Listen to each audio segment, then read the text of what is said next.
Video game consoles are a dime a dozen these days. Some get left on the shelf unappreciated, and others just don't always have the right kind of games available for them. Others yet are very unreliable, not naming any names here. However, every now and then one console comes along that really leaves a mark on your life and on your very nature as a gamer. For me, that console was the Sony PlayStation 2. This is one of my favourite video game consoles of all time, and for good reason. It's well built, it's sturdy, and has a fantastic library of games.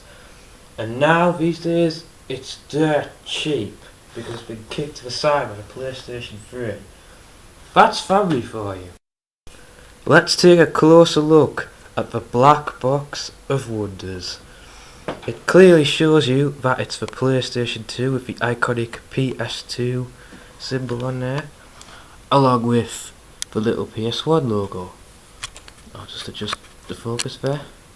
Look, it moves. Or it's supposed to, like so. The PS2 can be played either vertically or horizontally. I prefer it horizontally, but this is why you can move the symbol. I wonder why I left it vertical for. The back of the console features an external port, which is for the broadband adapter that was used for the few online games the PS2 had. There's the fan needed to blow out all the dust and such. I hope it's working great. The power switch, which the slimline version of the PS2 does not have. Power switch. And there's the adapter. Below that is the aerial slot, port, or whatever. I'm mixing my words up today. And there at the back clearly, Sony PlayStation 2. You seriously cannot go wrong with this thing. At the front here are the control ports, which should be very familiar to anyone who's owned a PlayStation 1, as they're identical, pretty much. PS1 and PS2 controllers can be interchanged in these ports, like so.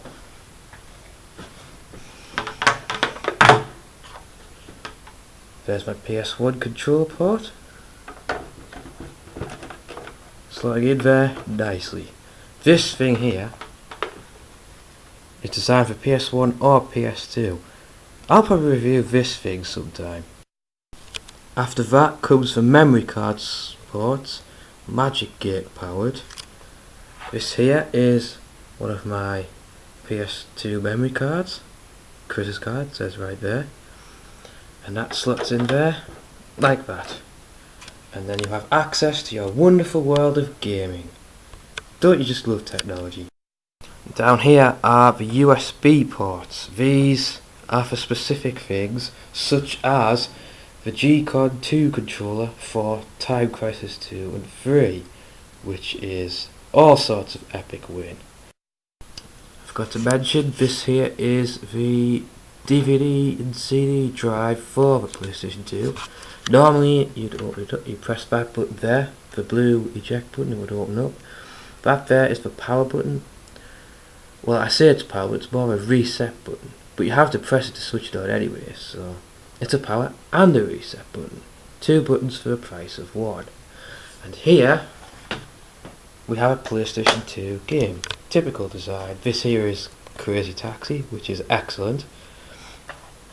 Nice, typical DVD box. PlayStation 2 boxes generally look pretty nice. I don't mind them. I'll just give you a look inside the box.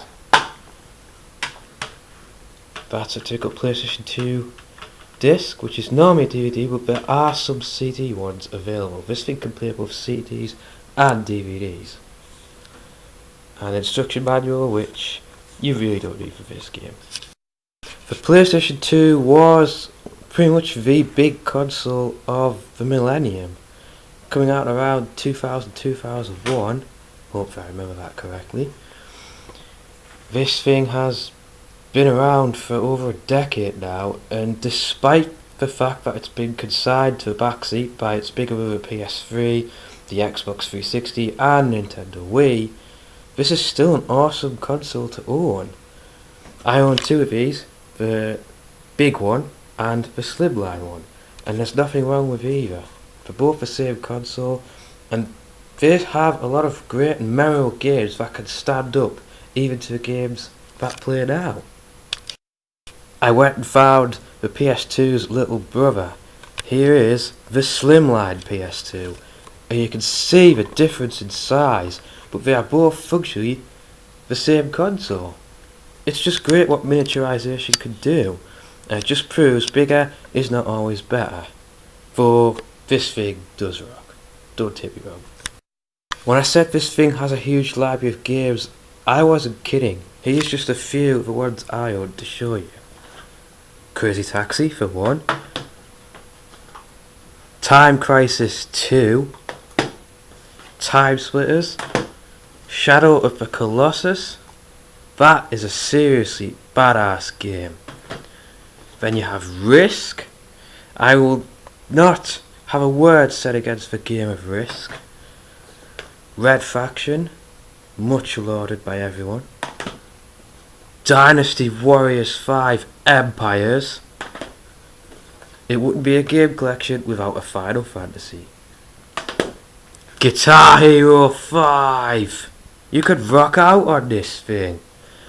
Ace Combat Squadron Leader. Just a handful of the fantastic games available on the Black Box of Wonders. This thing is so cheap, so reliable, plenty of games to offer, and was well built. Unlike the PlayStation 3, this thing won't give you a yellow light of death or even a red ring of death for that matter.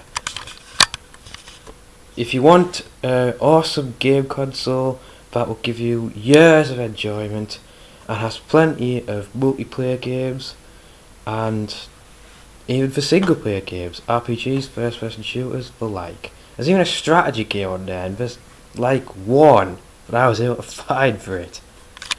You can't go wrong with the PlayStation 2. It gets the 2 thumbs up award from Please Wait Loading.